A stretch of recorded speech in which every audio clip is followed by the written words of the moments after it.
There we go. Okay, can anybody hear? Sound check? Okay, good. Yep. Finally, yay.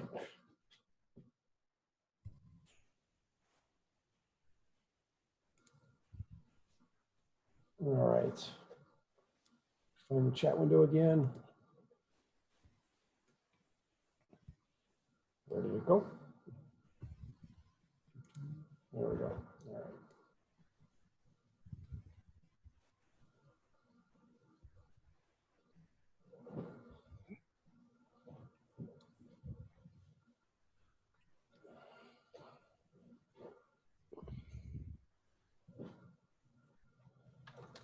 Refresh.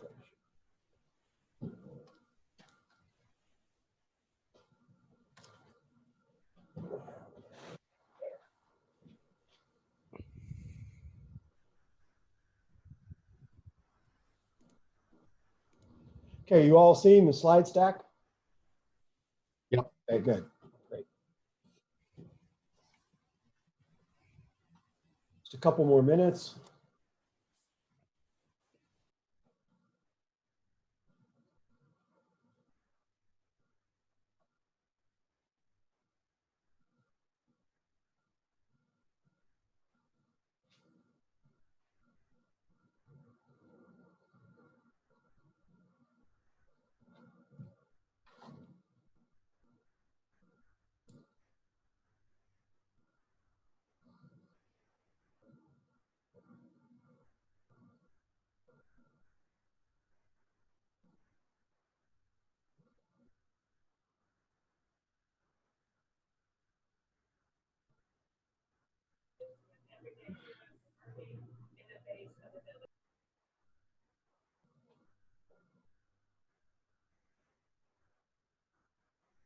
Picture looks good, John. Picture looks good.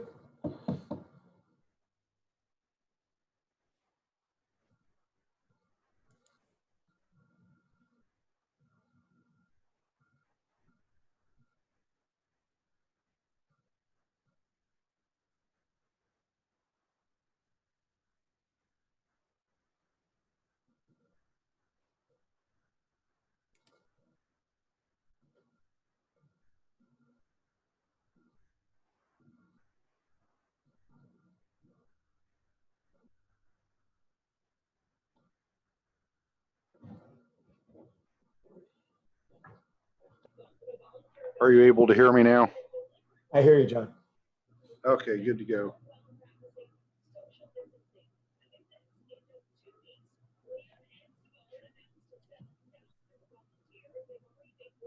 So the audio is push to talk by default on this? Yeah, I start them out as mute. Otherwise, if a whole bunch of people show up, it can get kind of noisy. Understandable. There's a feature, if you push the space bar, it'll push to talk and then unrelease. Yeah, the little pointers pop up from time to time. Yeah.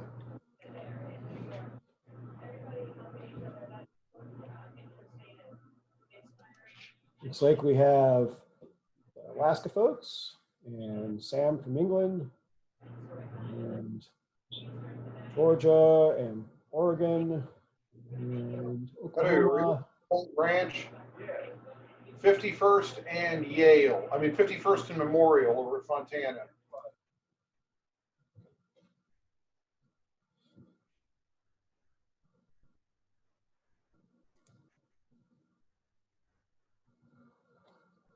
So we're going to have a mix of Schola St. George folks, SCA folks, and some HEMA folks. So a broad cross section here today. I'll give folks 2 minutes to come in, and then we'll roll. So the way I've set this up today is there'll be a series of lecture slides, and then I'll pause for questions. And then we'll go on with another series of slides, and I'll pause again. That should give us enough time to cover whatever topics we want to do, and then we'll do a longer question session at the end as well.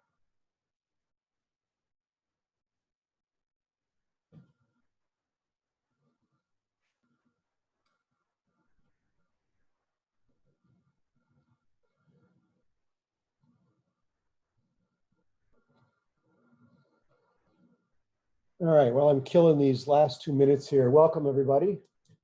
I'm going to record this so we can have it on YouTube for later, assuming that it goes even halfway well. And this is the first part of a two-part class on the medieval pot arms, or passage of arms. This one will cover some basic elements in history and the sort of rediscovery in the 1990s.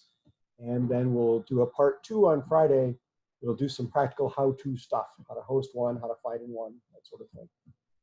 So hopefully between all those things, we should be able to get your questions in and see if we need to do any follow-on classes for this kind of topic. So on the format, save your questions until we get to the pause point, and then I'll deal with some questions, and then we'll go on a little bit further. I'll deal with some more questions and so on. And this should give us a nice mix of sort of monologue and then also discussion. All right. This is the first of 2 classes, and it's going to synthesize historical information. I've got a bunch of books on the tournaments, plus a bunch of primary sources. We're also going to look at the experience gained in the tournament companies movement in the 1990s, when a bunch of us set up small tournament companies specifically to exercise ourselves in arms, create a better appearance on the field, and study historical tournaments. And then look at a little bit about how the PA could be used today, given the changes in the community day from the 1990s. So get some ideas on that. I'm curious as to your ideas as well.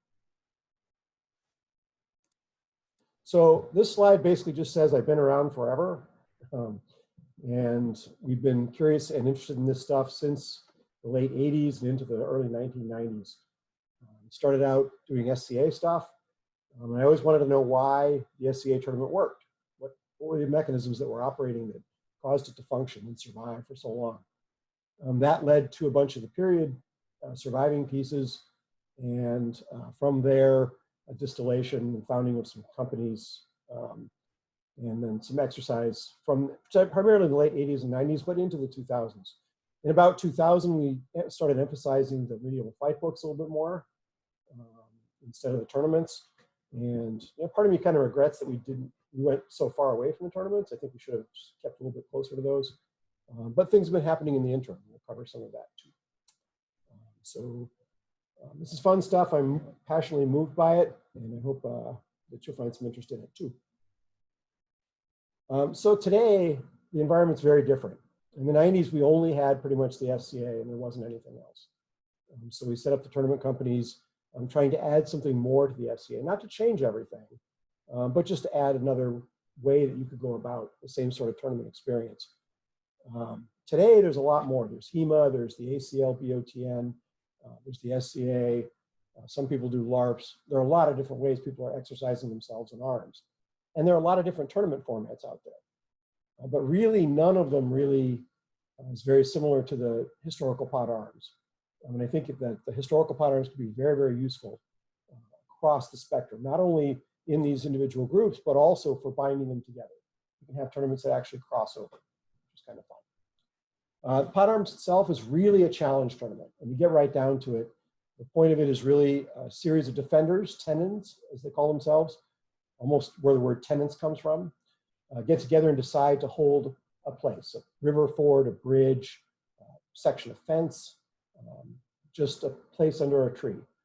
And from that, this comes out of romance initially, doing sort of nightly emprises or errancy challenge.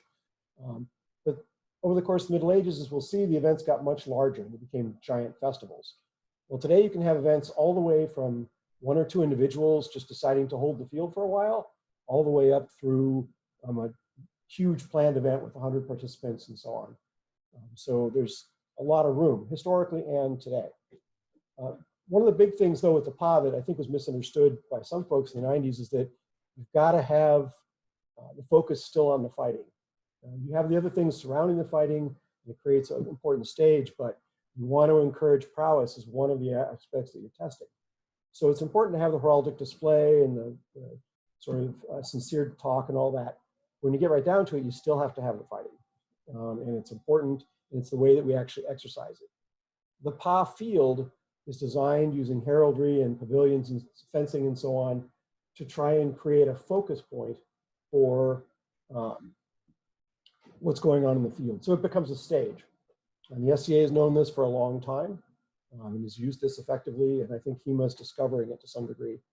And the ACL is obviously very aware of the stage. And the PA builds on all those things. So we'll talk about that a little bit more on Friday, but some today as well. Let's see, another couple people here. All right. So we're going to source this. A lot of the stuff, the actual information for this will come from surviving chronicles, but also romance and chivalric biographies. We have some good sources for some of this stuff, and it'll give you a chance to draw from some history. We'll look at a series of those today as we go. Oops. All right, so today we're going to cover the 3 top points. The idea of renown. This is absolutely essential for understanding how the medieval tournament works. The deed of arms, whether it be war, tournaments, or jousts. And then we'll talk about the tournament companies, and then we'll talk about the pot arms itself and what possibilities might hold today. And on Friday, we'll look at it from the combatant's perspective, defining the core elements, and then we'll look at it from the organizer's perspective on different things to keep in mind, some sort of lessons learned and TTPs and stuff that we've come up with. And then finally, we'll look at sources both today and on Friday. So going this far, do I have any questions so far? Go ahead and unmute if you do. No? All right, we'll go on.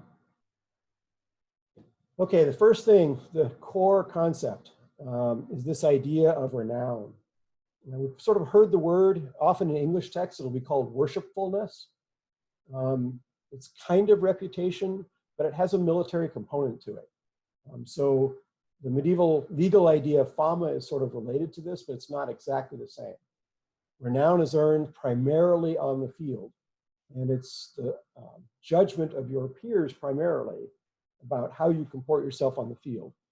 There's a giant academic argument concerning whether prowess is the center virtue here or whether it's the only virtue, but most of us would agree it's not the only virtue.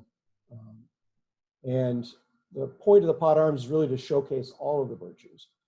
But taking from Geoffrey de Charny, 14th century knight, who established with King Jean II, the Company of the Star, wrote in his manuscript, Partout y fait d'armes font bien, à louer à tous ceux qui bien y font ce qu'il appartient de faire, which means for all deeds of arms merit praise for those who perform well in them. And he says all of them. He's very serious about that. And he'll go on in the text to discuss more numbers of those. If you haven't looked at Charnay's book before, I do recommend it. The one on the left, the Knight's Own Book of Chivalry, is sort of a scaled down version without the face-to-face translations. If you don't read the French, then it's not that useful to you anyway. The other version is the original version that Kennedy and Kuiper did. It's also useful. There's nothing on pot arms in here per se, but there's a lot in here about the chivalric mindset and from an actual knight's perspective, not from a church perspective, not from a romance perspective, but actually from a knight's perspective in the middle of the 100 Years' War. So a great source if you haven't seen it before. The manuscript on here, by the way, is from the first page of his Livre de Chevalerie, which is in the Bibliothèque Nationale de France. I've got a PDF of that thing. Okay, so Charny breaks it down into a spectrum of arms. And he's talking about deeds of arms here. So for Charny, and across the board medievally really, deeds of arms encompass war, tournaments, and joust. And Charny says, and so I say, he who does more is more worthy, meaning that renown increases with the risk. There's sort of a distinction here in that all the participants of a medieval feat of arms earn not just the winner. So just by participating, your name is improved by exhibiting yourself and testing yourself in arms. You might win more if you do more, or if there's more risk according to it. But the idea is that it's a win-win thing, not a win-lose thing. That's a very great distinction from, say, a double elimination tournament, where you're out and you're done. So this is not like that at all. In this, you have a number of passes to demonstrate your prowess. And in each pass, you have an opportunity to win or lose renown, depending upon what you do. So it's not a jousting check where you might have an elimination round or something like that. But it sort of gets at the idea that the renown mechanism never really goes away. You're never just watching. So for Charny, war is the most worthy. And that's because there's more risk in war. We sort of echo this today with the respect we give to soldiers we've seen combat and so on. It's not exactly the same, but it's similar. Tournaments next, because they were more dangerous. They were group encounters with groups of horsemen, one upon the other. There's different kinds. We'll look at that next. And then jousts, one-on-one thing. All are dangerous. All demonstrate sort of expertise in arms and give the opportunity for demonstrations, as we'll see. But some are more worthy than others. So war at the top, tournaments in the middle, and jousts at the bottom. Anybody want to comment on or have a question about Charny? All right. So looking at war, war is a deed of arms, just like a tournament or a joust is. This quote I like. For this reason, you should love, value, praise, and honor all whom God by his grace has granted several good days on the battlefield, when they win great credit and renown for their exploits. For it is from good battles that great honors arise and are increased, for good fighting men prove themselves in good battles, where they show their worth in their own locality without traveling outside of it. Now he gives a different amount of credit depending upon how far away from your local area the war is. So a large war, crusade, you would give the most credit to, and then on down to a local war. But war, because of the risk, carries more renown with it. And he says in there that key phrase, that they win great credit and renown for their exploits here. So he's saying that your participation in the war will give you a great deal of renown. And we're going to try to capture some of that in the pot arms, knowing that it's not war, it's a step down. So next would be tournaments in his scale. And he says, we should talk then of another pursuit at which many men-at-arms aim to make their reputation. That is at deeds of arms and tournaments. And indeed, they earn men's praise and esteem, for they require a great deal of wealth, equipment, and expenditure. That sounds familiar. Physical hardship, crushing and wounding, and sometimes danger of death. For this kind of practice in arms, there are some whose physical strength, skill, and agility enable them to perform so well, they achieve in this activity such great renown for their fine exploits, and because they often engage in it, their renown and their fame increases in their own territory and that of their neighbors. Thus, they want to continue this kind of pursuit of arms because of the success God has granted them in it. And this is a good passage just to sort of keep in mind for how the tournament actually works. Because he's saying that you're, by participating in it, suffering the physical hardship, the potential of wounding, showing the great strength, not only to receive blows, but also to give them. That's where the renown comes from. So for Charny, this is a laudable thing. And I think Charny probably does reflect the attitude of a lot of knights, even not particularly ideological ones. So we're pulling here directly from something. The image is from the Manessa Codex from the early to mid 14th century, sometime between 1304 and 1340 when it was completed. And we should see a lot of heraldic color in it, and some grappling and wrestling. This is kind of what we're talking about when we're talking about tournament per se. First started out that way. We'll talk a little more about that in a second. And then finally, jousts. These are the ones who are physically strong and skillful, and who conduct themselves properly and pleasantly, as is appropriate for young men, gentle, courteous, and well-mannered towards others, who have no desire to engage in any evil undertaking, but are so eager to perform deeds of arms at jousts that when they hear of activities or other occasions for jousting, they will be there if they can. If all goes well, they will usually win their contest and be running the prize. And he doesn't seem to know what periods are, does he? Just kind of goes on forever. So the joust is similar. I mean, you don't see much difference in it in terms of all the key elements are there. You're competing one-to-one, you're picking up the same risk, although it's a little less risk, so a little less renown is earned as well. but you can still earn renown in the joust.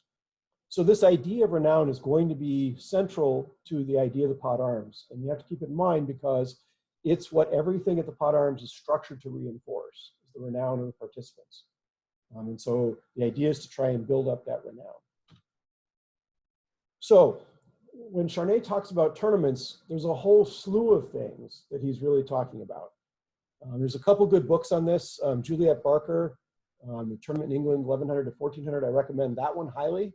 And then Richard Barber and Juliet Barker's book on tournaments. These are the two key books that sort of survey the tournament experience over the Middle Ages. So I recommend both of those. Juliet Barker's phrase for the earliest tournaments in the 11th, early 12th century, she called it the simulacra of battle. So everything is present in the thing except the intent to kill. They're basically two groups of horsemen fighting between two towns. And it's basically just practice for the horsemen. Now, in doing this, they would run over people's crops and break things and so on. So the church didn't really take kindly to this. And out of this, you get the peace and truce of God.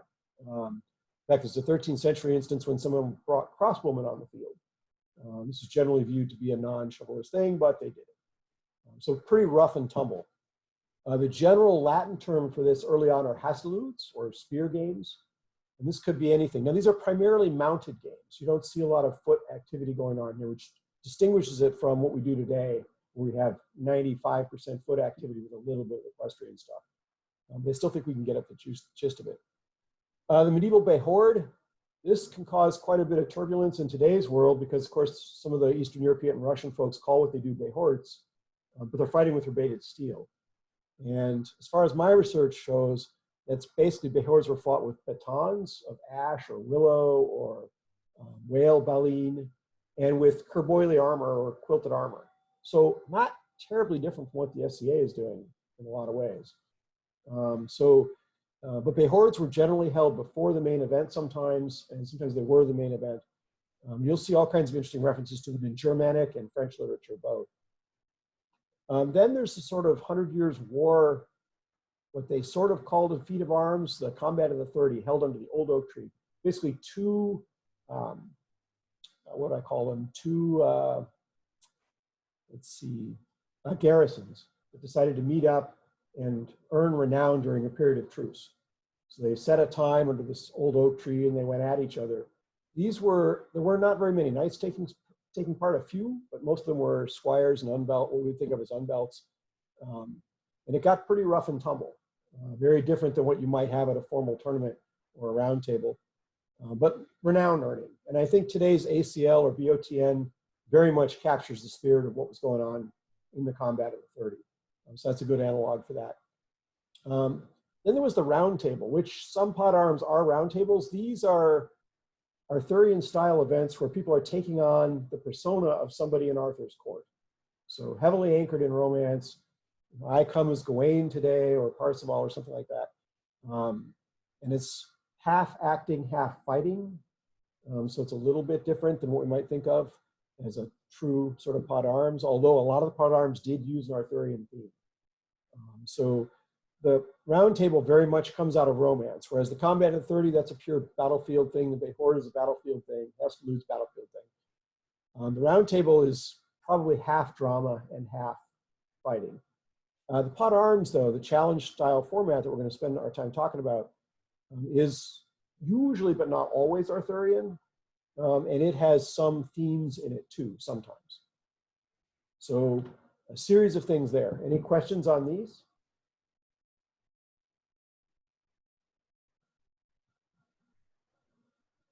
All right. Would you So I don't- consider, hold Go on, for it. would you consider the pot of arms or the round table a late medieval creation when they were trying to recapture the glory days of chivalric activity, or does that present a trend throughout early and late medieval period? Yeah, I think you see it starting in the 13th century because Ulrich von Liechtenstein will do his Venusfahrt going around Europe dressed as a woman, actually. He tried it as a man first and nobody would challenge him. So he came out in a dress and brought gold rings with him and was basically trying to follow some of the Arthurian, knightly errant things, going around and doing challenges here and there. And you see it starting in the 13th century, but definitely it went and increased in pitch during the 14th century, and particularly the second half of the 14th century. The pot arms itself really shows up in the second half of the 14th century. And we don't have a lot of records for the details of what happened in a lot of these, but we do know they existed.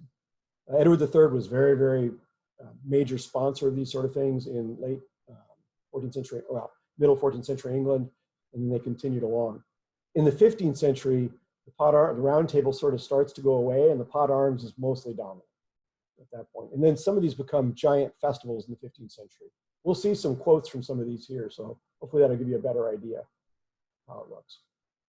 But good question, Sam, thanks. Any others? All right, we'll go on then. Let's talk about what the pot arms is. So this is Barber and Barker's definition of it. I might define it a little bit differently, but this is a good one from some respected authorities. In the late 14th century, a new form of combat evolved, made to last as long as somebody wanted. I've inserted the pot arms piece there, based on the episodes of Arthurian romance. They aren't always based on that, but that's all right. Where knights undertook to defend a given place, usually a ford or a bridge in single combat until they were defeated. So these scenes, if you read any Arthurian romance, they appear over and over again in Arthurian romance. And that's basically what these are recreating, is that idea. I'm going to defend this ford, this bridge, this fence, this part of the field for as long as I can.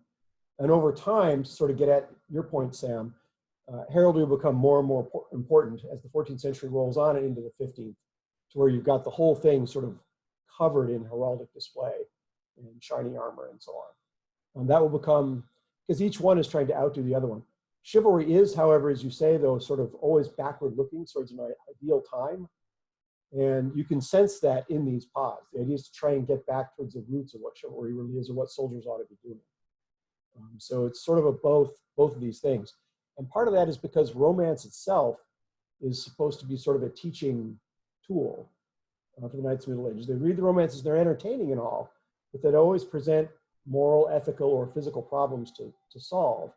And they're meant as a way of conveying those concepts to the Knights today, either by they're read to the Knights or they're read. We can argue about what the literacy might have been, but I think amongst people who are participating in these pot arms, literacy was pretty high, because we're talking about the second half of the 14th century into the 15th and throughout the 15th. So the key elements here, you always have one or more tenons or defenders holding the field. And they declare their intention in advance, they're going to do this. They set up, usually with a heraldic display of some sort, and then they hold the field. And you see these scenes in romance. We'll see one as we go on here. That's the key piece right off.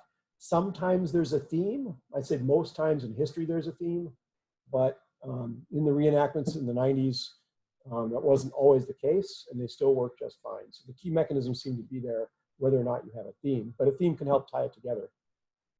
It's always a challenge format. So the venin will come along and they will challenge a tenon.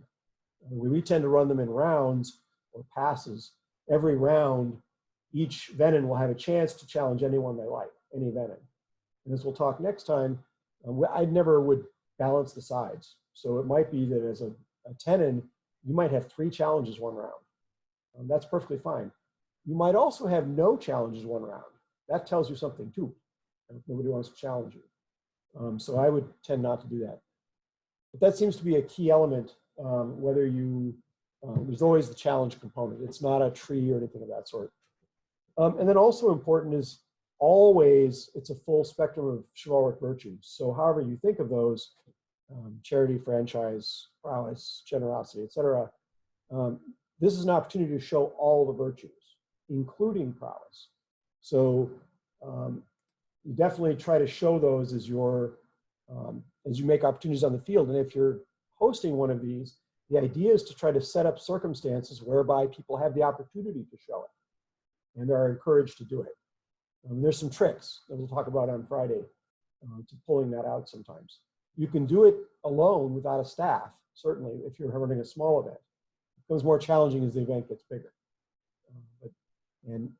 Pacing becomes important because you want to keep people busy and fighting, or at least a focus on the field going on. And that can be something of a challenge as the thing grows in size. I mean, as I mentioned before, it can start off as just a little thing with just you, I've done a couple times just me in a pavilion with a table with some refreshments on it and a bunch of matched weapons. And then other times there've been huge events where you have 100 combatants come and fight. So all those count, and they're all pot arms, but the scale is obviously somewhat different. And tomorrow I'll break them into 3 levels to sort of give an idea of how different they can be at each of those levels, things to look for. All right, so the first of our historical examples, this is not actually a tournament, but it's one of the romantic examples where a lot of this sort of challenging theme comes from. We're not going to read it all to you, but you can read it perfectly well yourself. But the key thing is that Yvain comes up, he finds a bowl of water, he pours the bowl of water, some of the water onto a stone. This is a recurring theme, which we'll see in several of the 15th century pot arms that go on. And then in response, a knight comes out and he does the challenge then. Now remember that almost always, but not always, these were mounted events. So you break a number of spears on your opponent and so on. We don't really have the same equestrian culture going today. And it's more expensive, so we generally do this on foot. But as you'll see, there are several examples of these things being done on foot too, and that becomes more likely as the 15th century goes on. They get rid of the horses and do some of these things on foot, particularly with pole axes and spears and things of that sort. So you can see all of the colorful stuff here. They each swing mighty spears, slash and smashing away. So the shields are cracked, the shoulders are mailed or broken, spears are split and splintered, pieces flying in the air, blah, blah, blah. Very Romance literature sort of text here. But this is essentially what they're trying to recreate. So they're trying to bring this action to the center of the field so that you can see, so that the other combatants and the spectators can be focused on the renown that's being won by both combatants here as it goes on. And even in literature, you'll see that in a fight, rarely is the person who's vanquished shamed by that vanquishment, unless they've exhibited cowardice or they're fighting for a poor cause. If the cause is good, and in a POG we always assume that it is, because you declare what you're going to be fighting for right up front, then it'll be a net plus for both people, unless someone blows it, blows off blows or cheats in some way or shows some character weakness. And the tournament itself is a good place to see the character under stress. That's part of the reason it works, is because there's stress going on during the tournament. So this sort of instance from Yvain, from Chez Chandra Troy, is one of the sources. There are many Arthurian sources, Parzival, a bunch of the other Chez Chandra Troys, Mallory, a lot of places you can pull themes from and scenes. But most of these scenes, remember, would also be known to the audience of the day. Our audience doesn't necessarily know them, so we have to provide some education up front as well. So usually that's in the prologue or the invocation for the tournament. It's going to take and follow a certain theme if it is. So that's Yvain, that's the early one. It's not like actually a pot arms, but it's the kind of thing that these things are all trying to replicate. So the next one, we're jumping forward. We're skipping Ulrich von Liechtenstein in the 13th century. That's interesting, but I'll cover it another time.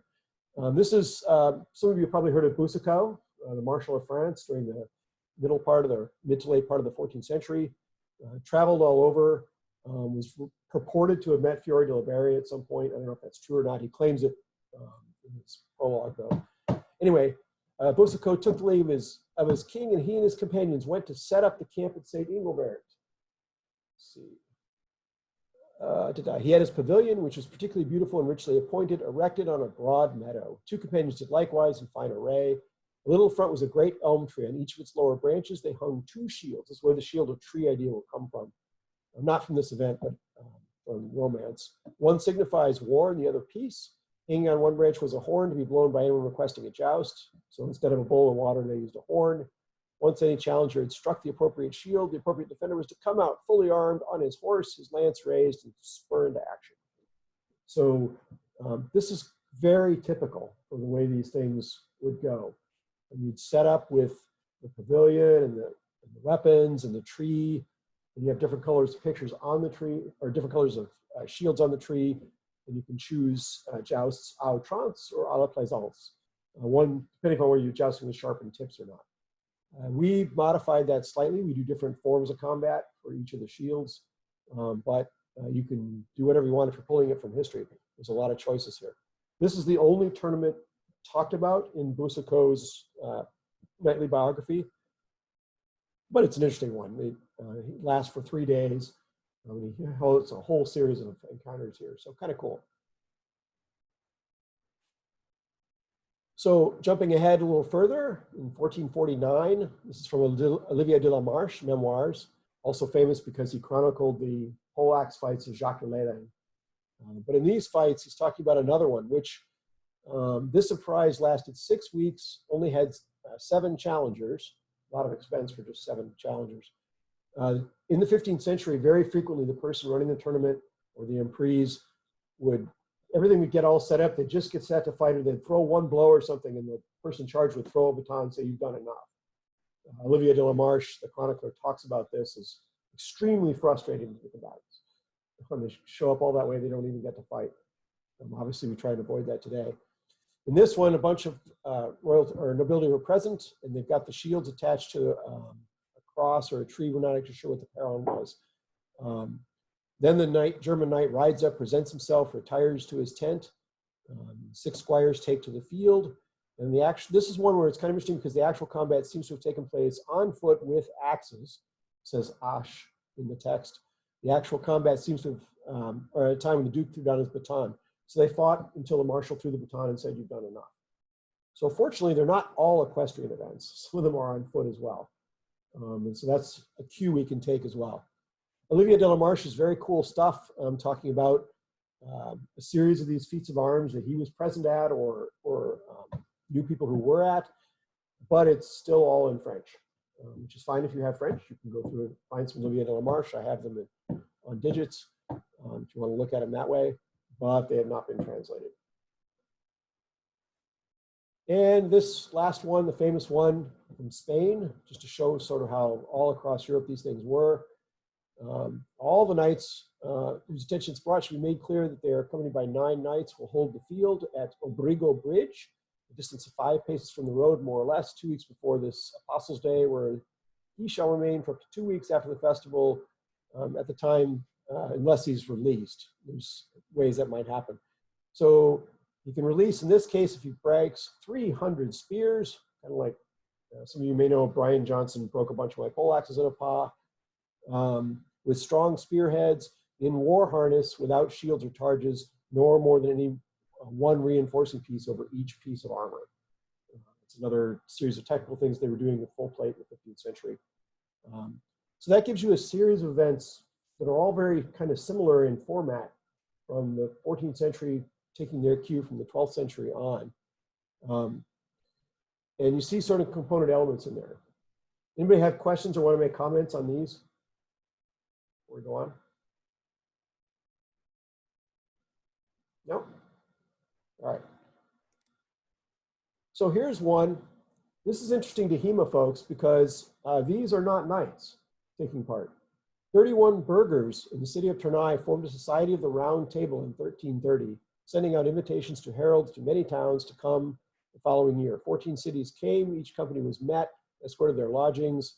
They took the names of an Arthur, or somebody from Arthur's time, so it's technically a round table.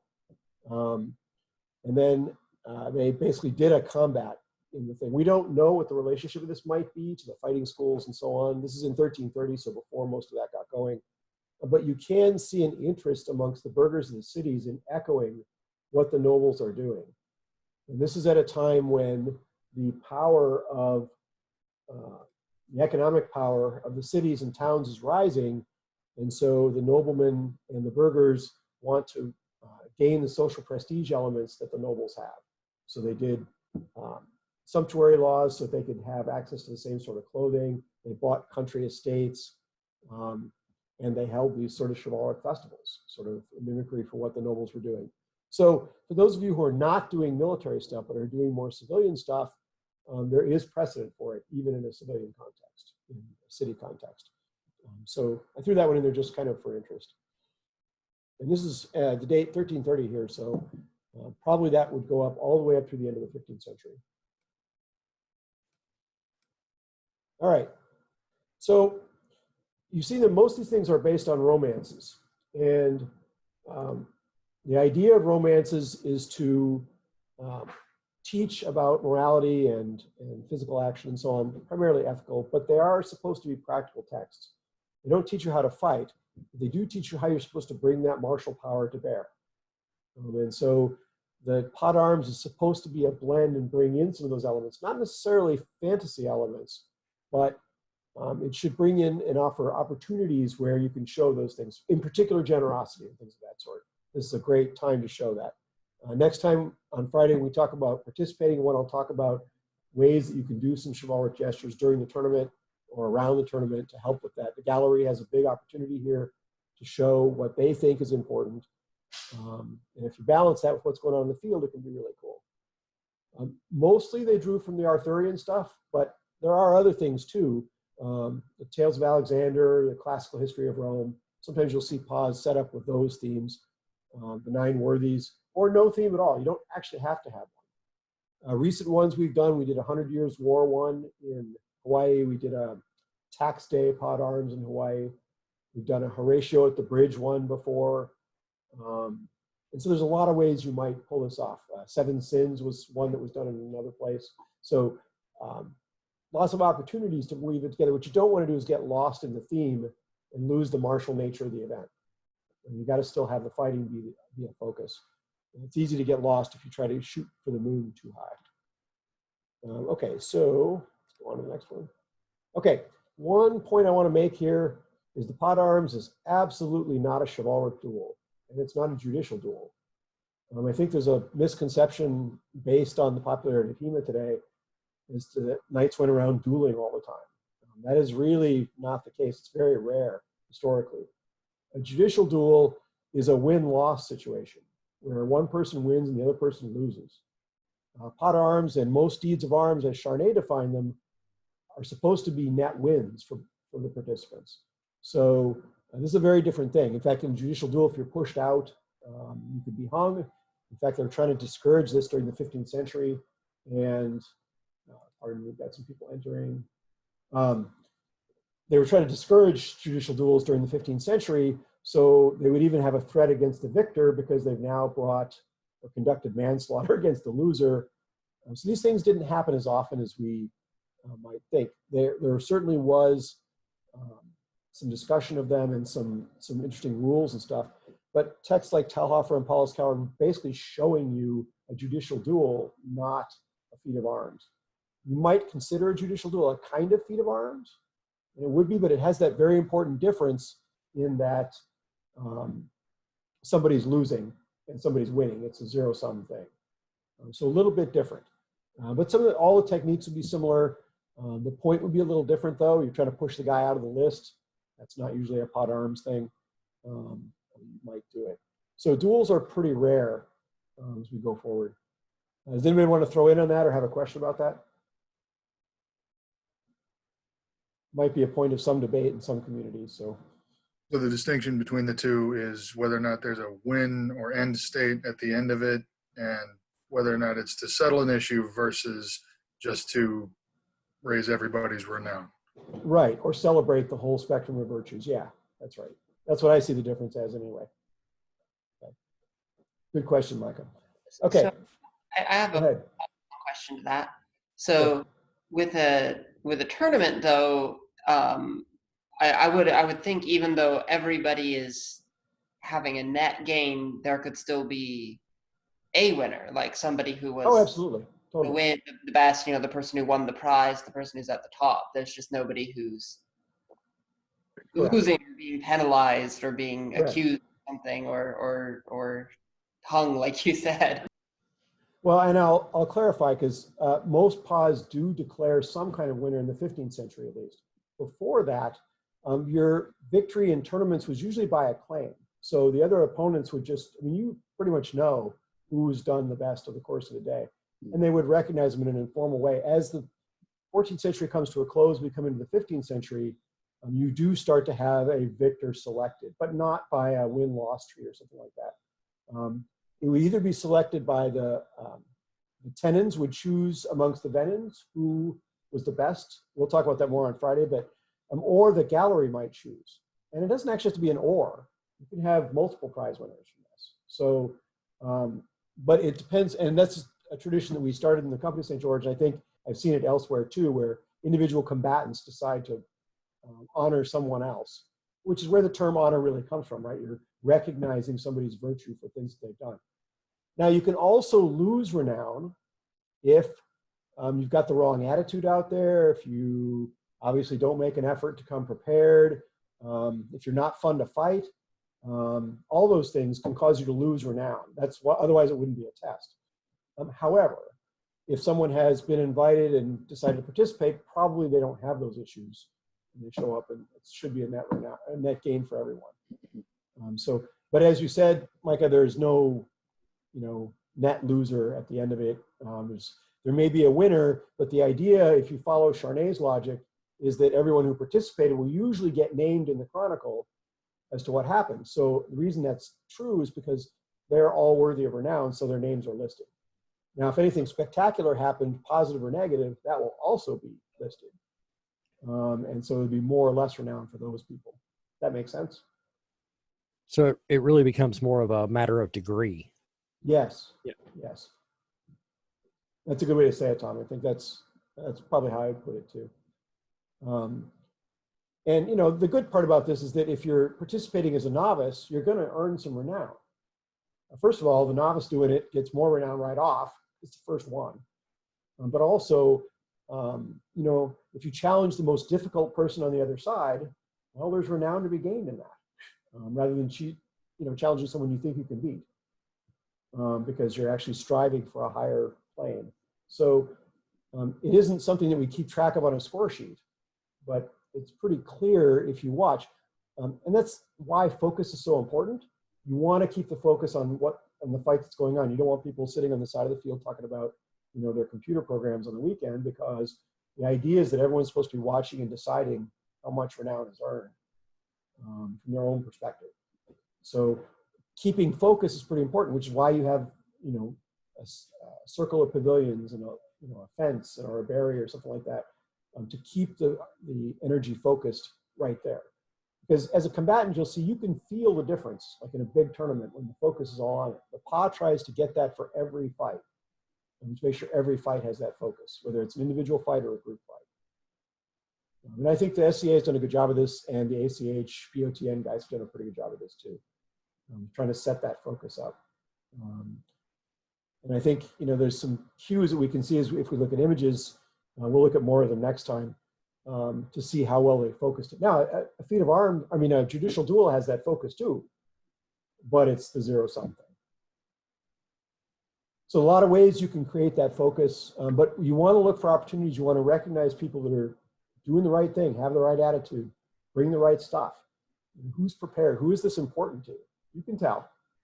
They're the ones who repainted their shields and came with a nicely embroidered tunic, and also make the best challenge. The challenge doesn't have to be flowery, but it has to be sincere. Why are you out here? What are you doing? And prep helps with that. We'll talk about that next time, how you can prep, what things you can do to do it. If you don't think you're articulate, how you can still make a good field impression without having to be, a golden-haired herald, or having a herald speak for you. Because I think it's better if you speak for yourself, but that's a personal opinion. So anything else on this one?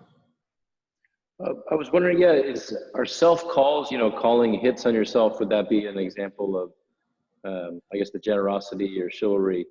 Yeah, I think it comes from that. It's kind of the way the SCA has done it for a long time. We adopted it in the Company of St. George, and then the School of St. George has adopted that too. Partially for that reason, partially because the assumption is that's the person who knows how the hit was, the person that got hit. But it does put the stress on the combatant to give the benefit of the doubt to the opponent and to maintain that sort of presence. Some combatants rebel vigorously against that. Like, I can't think about that when I'm fighting. I don't know what happened. To me, that's a function of preparation. You need to have that presence of mind to be there. And for me, that's a safety factor too, because if you can't do that, then how can you possibly stop if something really happens? So we've kept it as a core element of our culture in the School of St. George. The SCA has a core component of theirs. And that's different from what you'll find in some other arenas. And there's vigorous disagreement about this. And there's weaknesses to that too, right? If a person doesn't call a blow, what happens? Well, for a noun, if everyone thinks that blow came in really well, or several blows come in really well, and they don't take it, that damages the renown. So The mechanism still works. They may, in a double elimination fight, they might win a fight, but that can't happen in a PA because they can't steal a fight. So if they go off the field and the tone was bad, well, everyone knows it was bad. So, and you can also lose a fight and still win in the popular mind. You can get beat to pieces, but have such a great attitude about it and exhibit such joie de combat. When you're out there, your fellow combatants look at you, I want to fight him next time, or her. Because that looked like so much fun, that's what I want to do. And that's how you measure it. Actually, as a defender, you'd measure it, am I being challenged a lot, or am I people reluctantly challenging me? That's the Renown mechanism in action. It's telling you what's happening, and it's giving you feedback right away. So yeah, I would say, Eric, that is a key component of it. Although you could do it with judge blows as well if you wanted to.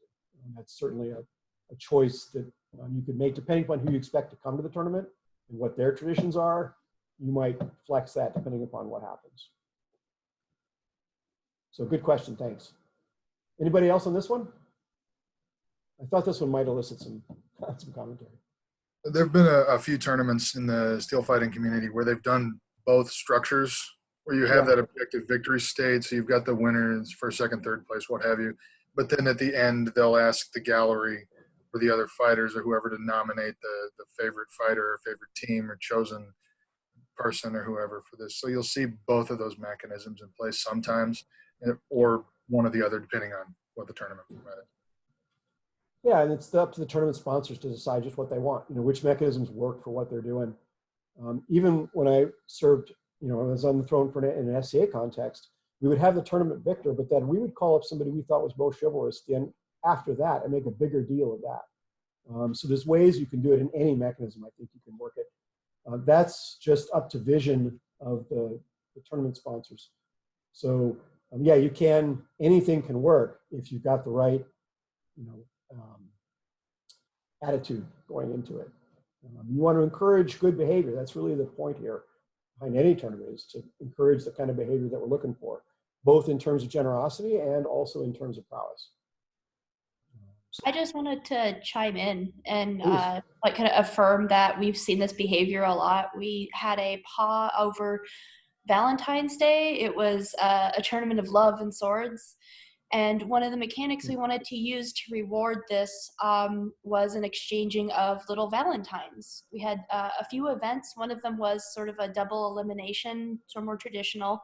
But the big focus was we had little pre-made little valentines where you could issue forth a challenge where you long to feel their blade against yours or whatever, and you give them some sort of a fun valentine.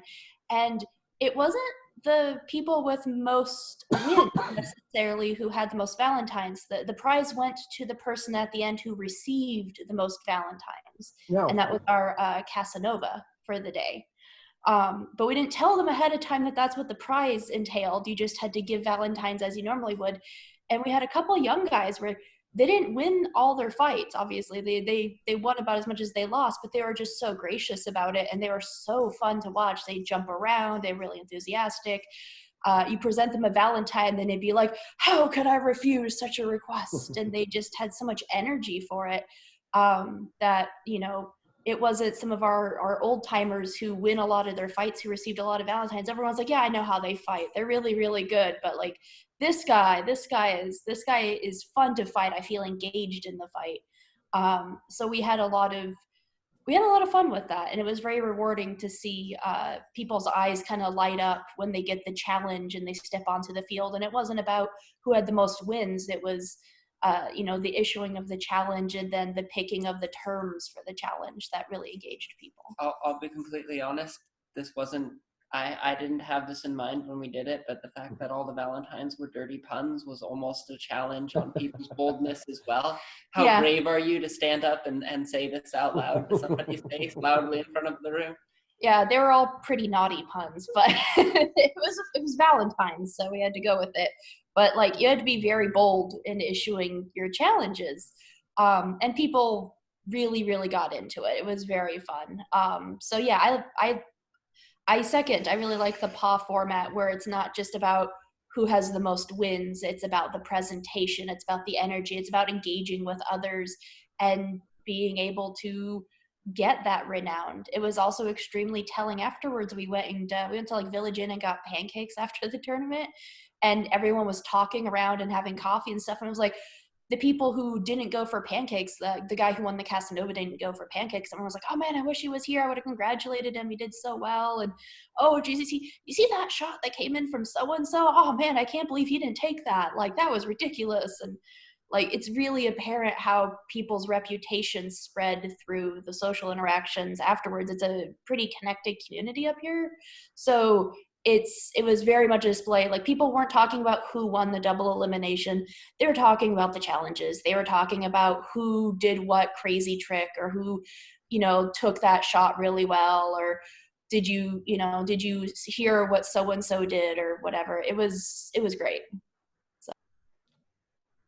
Yeah, I think and some of that has kind of, Edward III's tournaments when he came back in Celebration were apparently quite raucous as well, with clerics complaining that some of the women were wearing men's clothes and how terrible this was, and things were happening that should not be happening around the tournament field. But that's how the tournament was. It's very boisterous and rowdy and fun. So you want to capture all that stuff, and ultimately you do want to have all the show and all those things. You just don't want to lose the prowess also, because then it can really fall apart. Right? But I've seen this happen on a few occasions as well. But the idea is to blend them and connect them, because they are connected in the community. The pod just gives it a place to celebrate the whole spectrum of virtues, is the way I like to say it usually. I think that's where we go with that. All right, let's move on a little bit. So coming from the double elimination sort of SCA community, there wasn't anything like this initially. Really, it started off in 1991, 1992, we started to see the establishment of tournament companies for the first time. These were somewhat like households, but not quite. They were groups of squires and knights and people with rank who got together and decided they were going to set up a company built around a charter. And the charter stated what they were going to accomplish and why they were doing this and so on. These were loosely blended on, modeled on kind of the Order of the Garter, but also this idea of a 14th century tournament society, which had come up where these guys would band together and go do tournaments. This is kind of a mix of those two things. So the heraldic display was big. You can see on the combatants in the picture. They got matching tunics, pennants, helmet, torses and mantles and that sort of thing, shields a whole bit. And they had done theirs up, this is the Tenons of Noble Folly on the picture. They had done theirs up in a sort of uniform way, because the tournaments they were running, the pods they were running had small teams. So their team was sort of almost like ACL does today. This is earlier on, and using a more King Rene style rather than a combat under the old oak tree kind of approach. So in 1992, there was both the Company of St. George and the Tenons of Noble Folly, both founded at roughly the same time. And we were drawing heavily from Froissart, from Romance literature and all that. And we were trying to answer the question, how were medieval tournaments actually fought? As opposed to this double elimination thing that the SCA had done for a long time. We liked that, but we wanted more. We wanted something that sort of connected back to the Renown mechanism that we were sort of discovering at that point. And the whole idea of these companies was that they would revolve around reinforcement of your fellow companions' renown. So the heraldic stuff was part way to get at that, the pressure on armor. Most of the early ones were built around one or more armorers. The Company of St. George, we actually had 5 armorers active at the time, which made equipping our guys really easy. And you'd have a competition. Oh, you got a new helmet this time. Well, that means I got to have a new helmet next time. Yeah, okay. And so you'd push each other in a very friendly fashion to steadily improve things. And that created a culture that began to grow by that friendly sort of competition with like-minded people. So we began to discover sources for this. And one of the ones that we'll talk a lot about on Friday is King Rene d'Anjou, who's pictured up there in the Great Bassinet, who was a sponsor of some great tournaments in the 15th century. And so the Tenons of Noble Folly really based their identity on Rene. So they made some great bassinets. You can see one in Charles Davis's hands there. They made 6 of these things to match, matching tunics and all that. And they looked quite good. Plus, they sponsored some really cool tournaments at that time. So the energy was really good. And we played with a lot of different tournament formats, like a William the Marshall style tournaments and Edward I style tournament and King Rene style tournaments. But the pot arms really sort of set up as, this is the one that has the most flexibility. You don't have to set it, you don't have to have a huge giant setup, but you can if you want to. And it seemed to really reinforce things. So starting in the early 90s and into the mid 90s became extremely popular. Going around the North America, there were also groups in Australia and UK and Canada who participated as well. This is the charter of the Company of St. George done by Gavin Danker in 1992. So we were trying to incorporate elements of sort of reenactment into the thing, but it wasn't a reenactment company.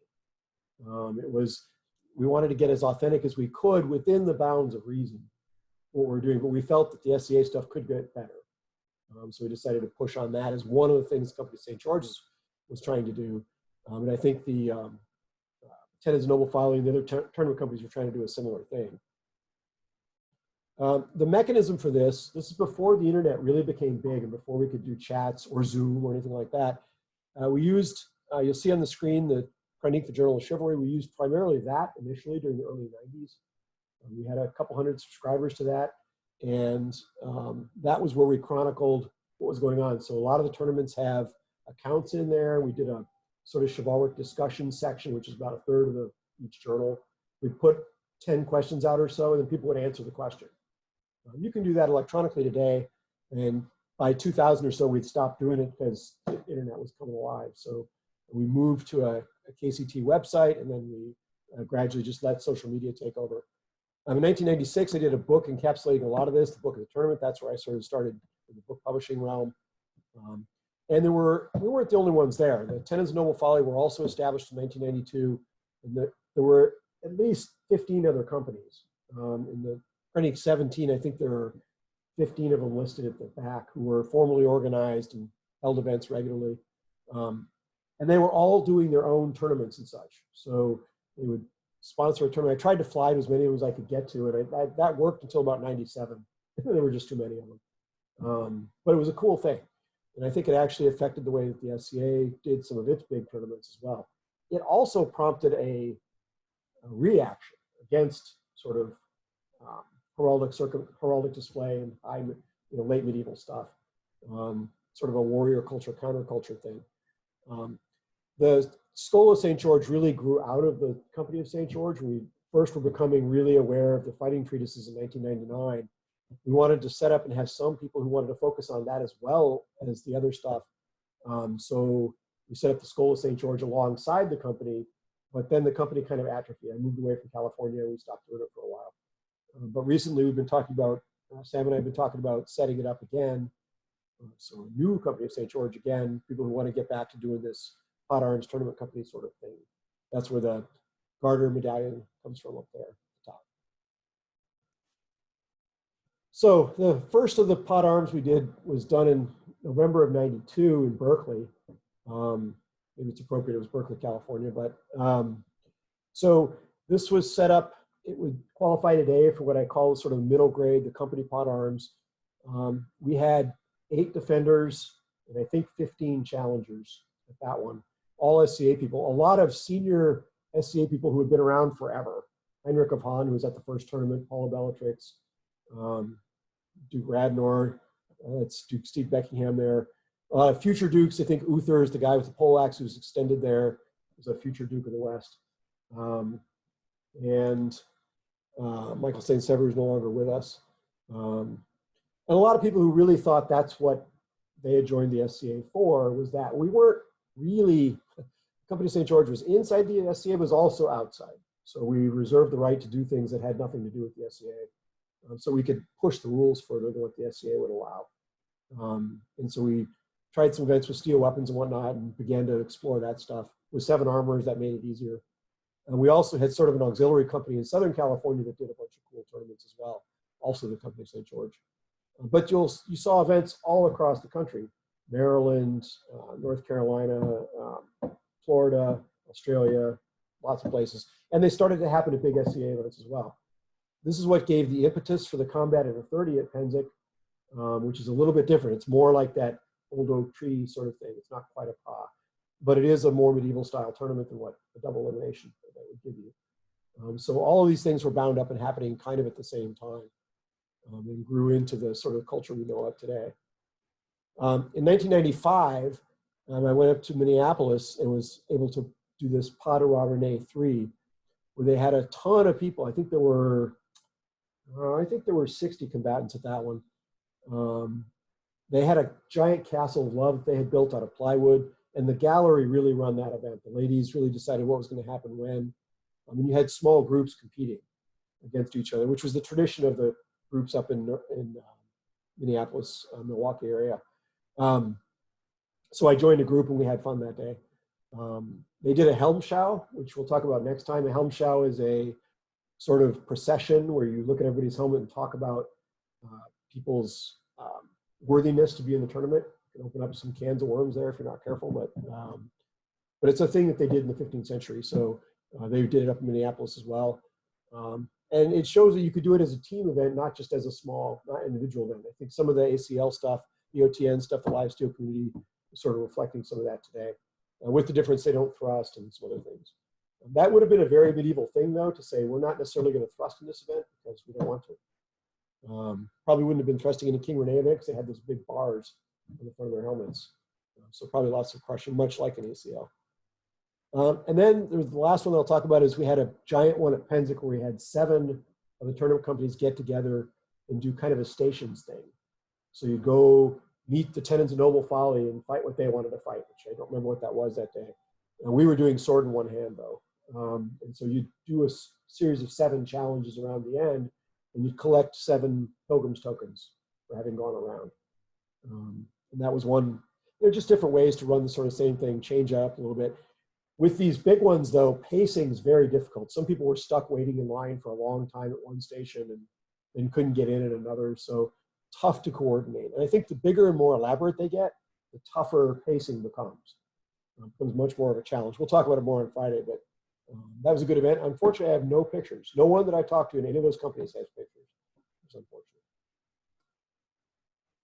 And then another one that I forgot about that I want to talk about is these 7 Sins versions.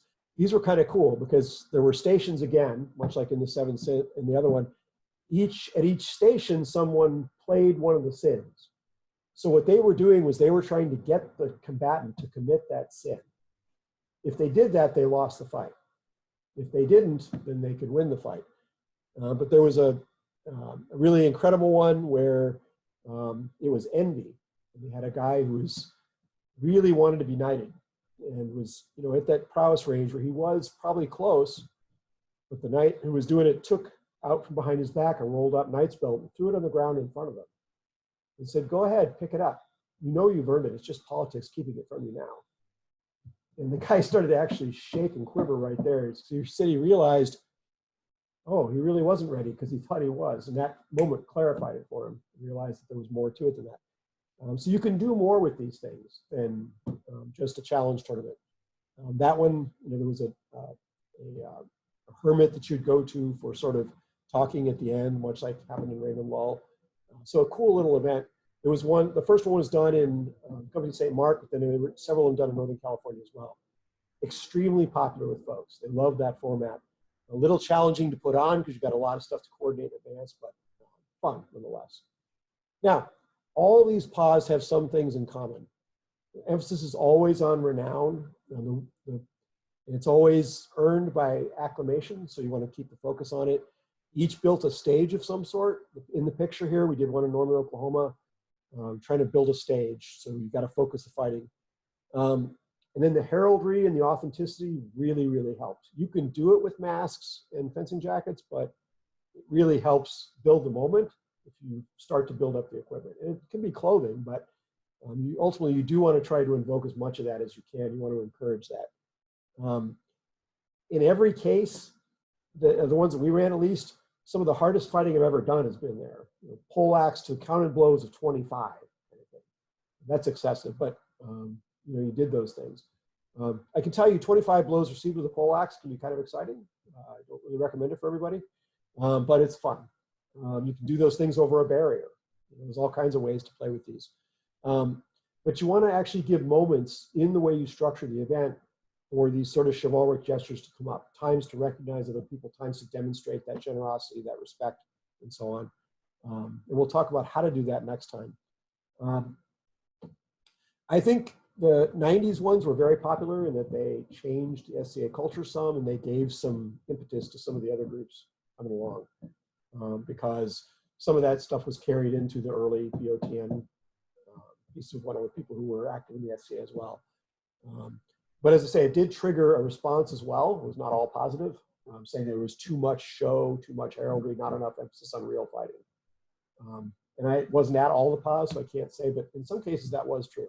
And you definitely don't want to lose that, which is why I lay the caution out. You want to have, the fighting is crucial, because if you lose that, you'll lose the combatants. And that's really, without them, it doesn't work. Next time we'll spend some time talking about the gallery as well, what the gallery can do to foster the day, and some things you want to guard against the gallery doing. And then I think there's some real benefits here compared to the way normal tournaments work. You get the chance to really showcase the Renown mechanism. It really works well. You can draw from romance, weave all this stuff together.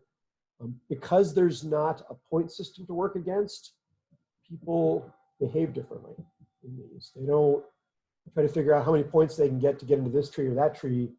They just go out and have a good time fighting. And it shows that joie de combat. And so it's got something special to it, I think. It also encourages sort of talking about other people's renown. And you guys talked about at dinner. Well, at the first feast we had, we'll talk about that an instance next time. But that's what happens. You get up and you talk about what someone else did that impressed you. And you maybe give them a gift at that point. So you're talking about renown, but you're not encouraging, braggadocio. You're talking about somebody else's renown. And then finally, it improves, puts pressure on folks in a positive way to build up their kit. Get better armor, better clothing, really make an effort, because that's courtesy to everyone else. If you set it up right, you can encourage that.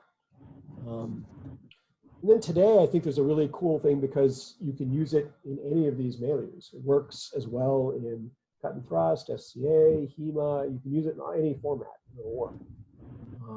Here is, what combat system you're going to use to run it, and that we'll talk about that extensively next time, but not today. So it gives you all these things. I think today we have a diverse community, and so there's an opportunity to bring people together through the PA.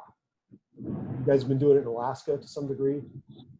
And I think there's a really good chance to be inclusive with it. The Deed of the Swan that Sam took part in is one of those kind of things. This has gotten bigger than any one of these groups, and these of arms can sort of exist in their own. So I think there's a good opportunity for us to participate both in fighting in them and also in sponsoring them.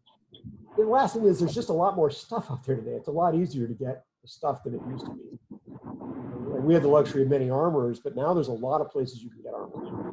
There are only a few armors in the country at that point in the United States, but there's a ton now. So with that in mind, it should be much easier to produce even more cool looking events.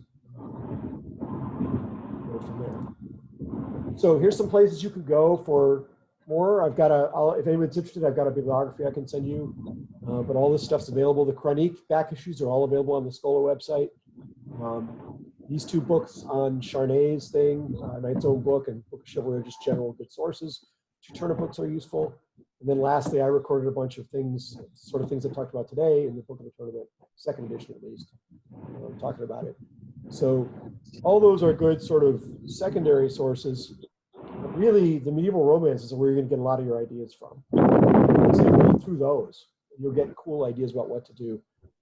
Same thing with the history of the 100 Years' War and War of the Roses and stuff. You'll get ideas from that. And then finally, next time, we'll talk about the practical matters, how to do it, how to fight in it, how to run one, what to look out for, and that sort of thing.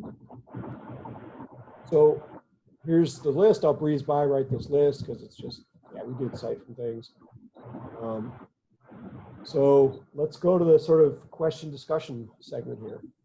What questions do you have, or what would you like to say?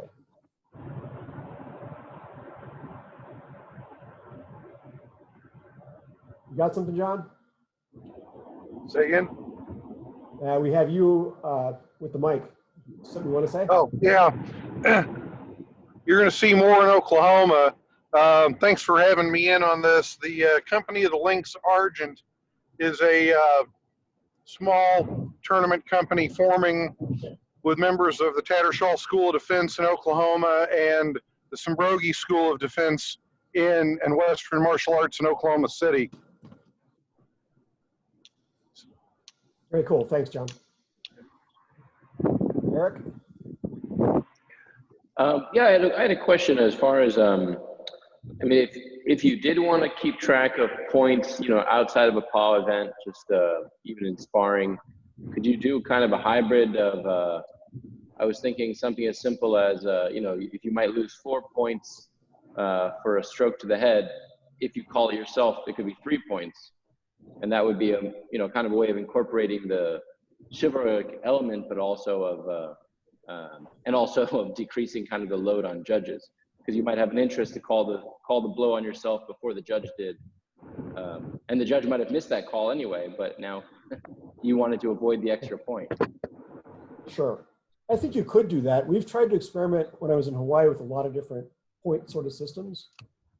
I think my reaction is that every time I've done that, I've lost some of the sort of purity of the thing. But I could see, you know, there's a lot of cases where you might, especially when you're mixing schools, you might want to actually have something like that for people to push against. I like the idea that you would, you know, lose less points if you call it. Sure, that's a good thought.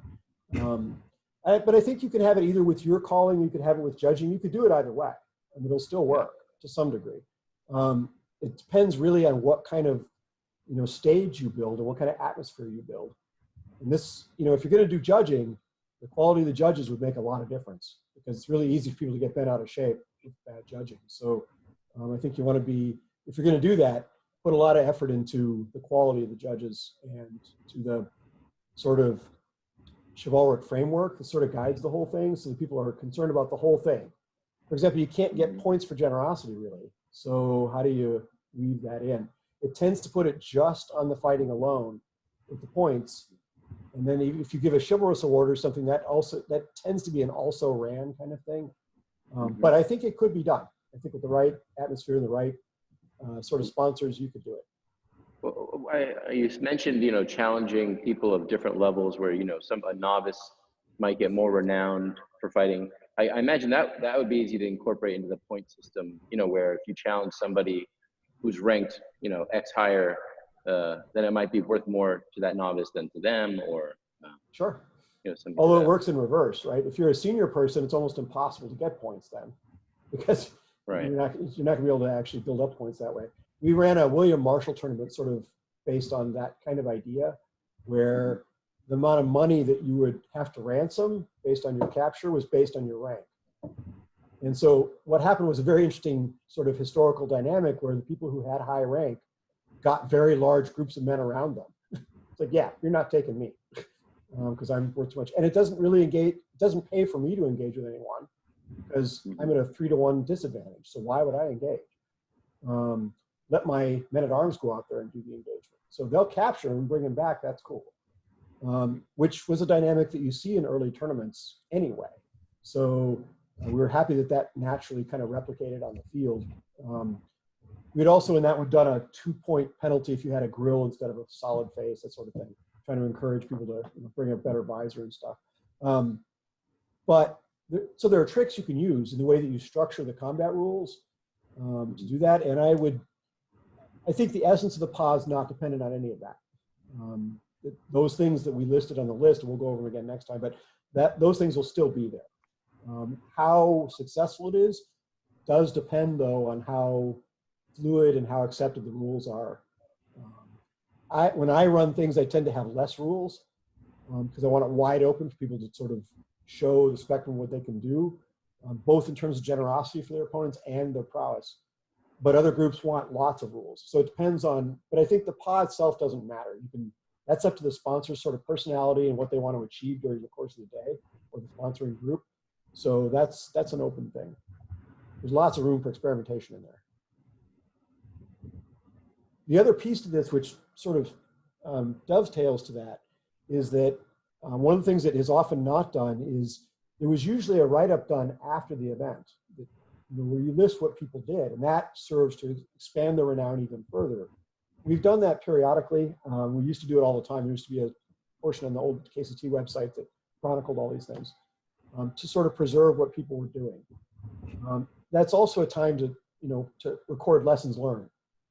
And we tried this and it was not as successful as we may have tried, or we would have done this instead next time.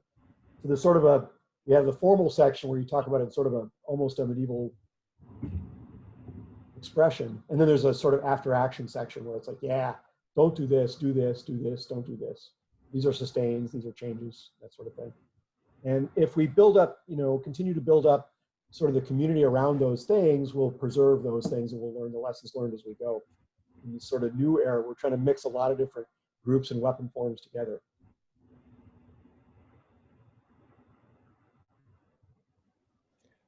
Maybe today the renown would be, an Instagram or a Facebook page for sure. it. Absolutely, that's a piece of it. Social media would be a prime carrier of it. Yeah. But there's nothing to replace, being there in person and seeing it. So people who are there will talk about it, and that's the idea. And you want to do stuff that's so spectacular, people will talk about it. Hopefully you don't do stuff that's so dumb that people will talk about it, or so selfish that they'll talk about it. But that does happen. And that's, to my mind, it's like, well, I'm sorry, renown mechanism works. It works both ways. So you can become, if you do a stupid thing at a big famous event, well, now you're a famous jerk. So, so I think it works both ways. Even in a context where it's points or no points, it'll still work. Well, one mechanism could be that if you lose renown over time, basically if no one challenges you because you're a dirty fighter or you're not generous, then maybe you just slowly lose, rank or lose renown. Yep, they go away. Essentially, they stop coming is what happens. Because no one really wants to play with them, so they go find something else to do. Right. One of the phenomenons we're noticing as far as the renown and reputation influencing scoring in steel is something similar to where it was in the SCA in the old days. You'd fight Duke so-and-so against some random unbelt. Everybody expects the Duke to win, and then there's a psychological influence on the scoring thereafter. The same thing's happening with these impartial judges. If they know one fighter's reputation, they don't know the other fighter's reputation. You have to overcome that. And it's sort of a mixed bag. Like you're saying, like the more you win, the better you do, the more renown you win, the more that influences how people see your fighting. But the downside to it is that trying to work within that objective scoring framework that they want to establish with the marshals, it tends to interfere with the actual scoring. So you're less likely to see the upset or the new guy doing really well, or making a good impression on everybody, or even scoring more points than the other guy. Sometimes it doesn't matter because they're counting everything that the famous guy did, and not so much the neophyte. Right. Who does the benefit of the doubt go to? It goes probably to the guy with the better renown. Think of figure skating, right? How is that? Right. And I think that could be tricky with the I put in quotes probably objective scoring because that's really, really hard to do. But yes. Oh yeah, there's no such thing as true objectivity in any of this. You're still that's why they do multiple judges from different angles and they try to vary it up from time to time. There's nothing you can do to cut the bias 100%. So like you're saying, this renown, your reputation, it influences whether you want it to. Yeah, it can definitely have a downside if you're trying to establish. I could see that clearly. You see it, on the benefit of, even in an SCA context, you'd see it because guys, at what point do the marshals step in? Fight's going sideways. Well, if both people have stellar renowns, they're never going to step in. It's up to them to run it. On the other hand, if they're both bad boys and the marshals are tentative, they don't step in then either. So that's one of the things I always liked about submission fighting. If it goes on for so long that even the marshals are fed up and the crowd's getting bored, right. Just beat the other guy till he can't stand up anymore, and whoever falls down first loses. Yeah, and I think one of the challenges we allow is to satisfaction, which is basically similar to that, where it's like, okay, I have though signaled my satisfaction before I even got hit. When a guy zigged and I didn't know where he was, like, oh crap, yeah, you won that one. I'm totally toast at this point. I had other ones where you just keep hitting each other. It's like, it's excellent. But fight's not over yet. It depends. But it does take an art, because we've had to, have the marshal throw down the baton a couple times. Yeah, gentlemen, you've done enough. Over. That really doesn't mean you succeeded. It means you both failed in the real sense, because the marshal shouldn't have to throw that baton. That means you guys couldn't figure it out. And we've had a couple instances of that. Not many over the years, but a few. I'd say another consideration, this is more mechanical, so maybe it's better for next time, but when we're talking about putting a numerical value to rank, or putting some sort of an objective bias or handicap in place, or these sorts of things affecting scoring, impacting scoring based on somebody's rank, is it suggests that you can rank everybody, which in our context is really difficult, because a lot of our big events, we've had people from different organizations. If it was all SCOLA, we might be able to say, like, yeah, a red belt's worth so many points, a purple belt's worth so many points, and a green belt's worth so many points. But, we have SCA people, we have people from HEMA groups, we have people from reenactment groups who come out and join us, and there's the instructor in their group and the senior student in their group, and there's our instructor and our senior students and our junior, like, you can't necessarily compare them to each other. But when it's loose, when it's call your own hits and satisfaction, there is definitely still the opportunity for it to go sideways if somebody's not calling their hits, and we did have an incident with that last time. They have the worst reputation now. It forces everybody to cooperate a lot more, but if everybody kind of plays nice, our experience has been that it works really well. I don't think in a formal PA in the company of St. George we ever had an issue. We pushed the limits with rebated weapons and stuff when that wasn't done, because everyone was there for the same reason. So when we started to do some inter-group events, dynamics shifted a little bit. We had to be a little bit more careful.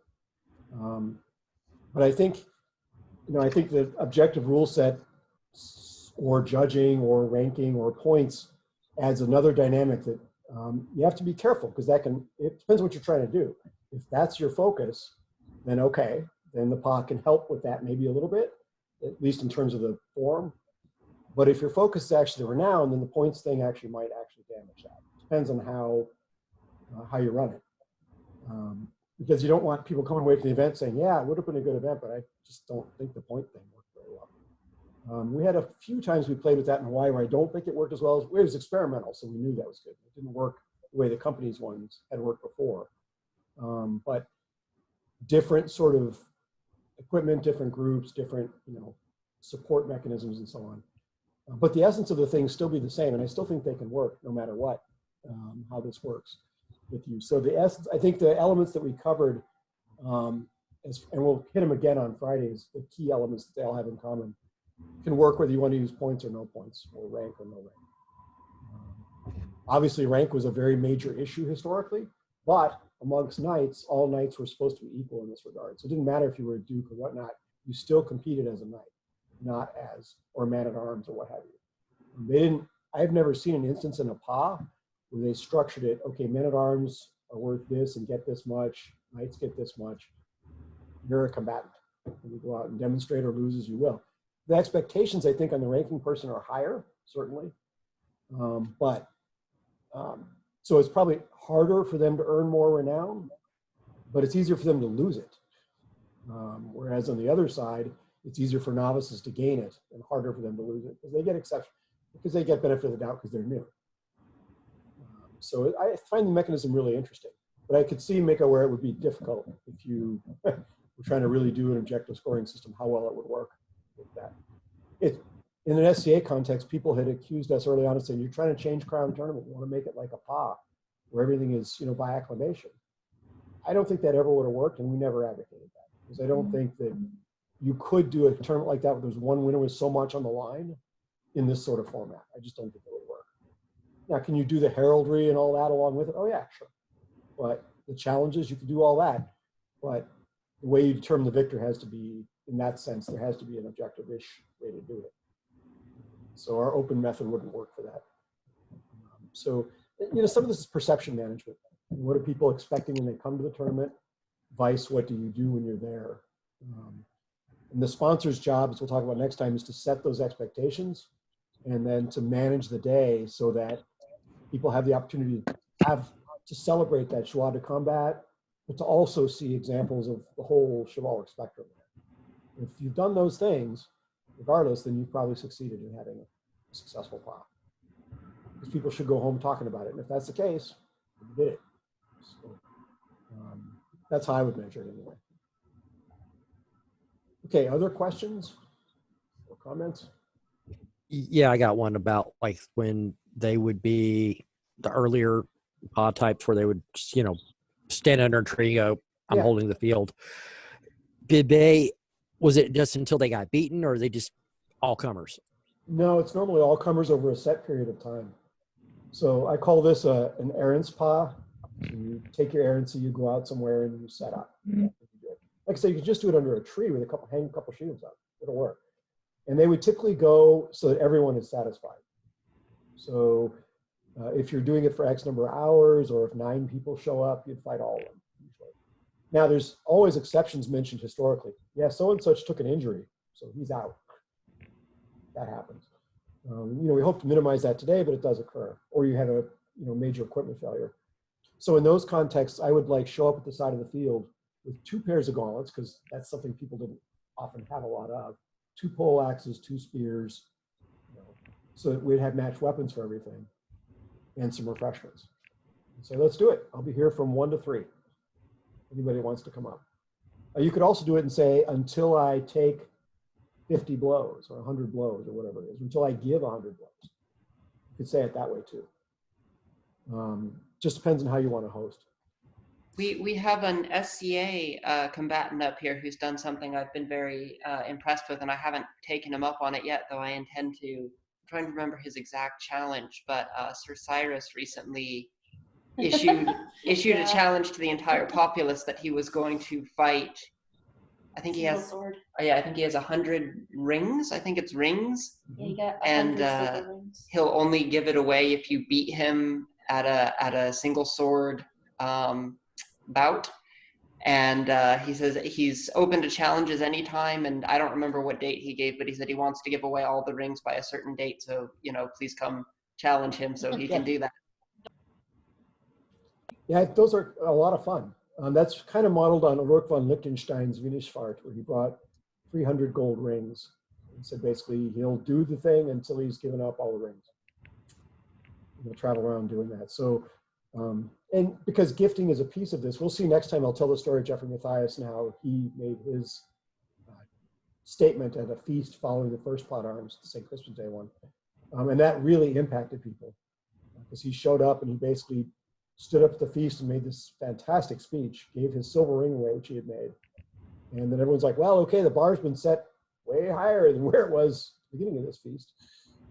Geoffrey Matt has done that. So I think the opportunities that it gets into a friendly competition with people to make it ever better. And so that's the environment you want to create, ideally. If you're hearing that, and there were Alaskans when we were doing this in the 90s who were doing this stuff too. So there's been, some SCA memory of this up there. It's old now. I think it's more than 20 years, but nonetheless, it was still prevalent at the time. They didn't do a tournament company up there, but they had a couple individuals who were deep into doing those challenges. So we, I'm also up in Alaska and part of the SCA up here. We actually, I think it was 5 years ago now, we did L'Homme Prix de Loup Gur or something like that. Nice. It was so we did a tournament company, and it was open to anybody who wanted to sign the charter. And then we held tournaments at different events and kind of tracked wins, encouraged people to show up in their best finery, all that kind of stuff. It went on for about a year, I think, and it was a lot of fun. Yeah, I think there's been a sort of a renewal in the past few years of, hey, maybe we should get back to some of this stuff. And I, personally, I sort of feel like we dropped the ball a little bit. We started doing a bunch of the Skoll stuff, and we didn't keep this rolling. But I thought there were enough companies at that point that, us being more or less involved wouldn't matter. But these things go through large cycles as well in SCA context. So I think we hit a long down cycle, and now it's kind of on the way back up again. But I think the opportunity for us to now mix with all these other groups is particularly cool, because now we can have people come from different traditions and fight. The tricky part there is crafting the combat conventions so that they're inclusive but not dangerous. That's not easy. We'll talk about that in more detail next time. Any other comments or questions?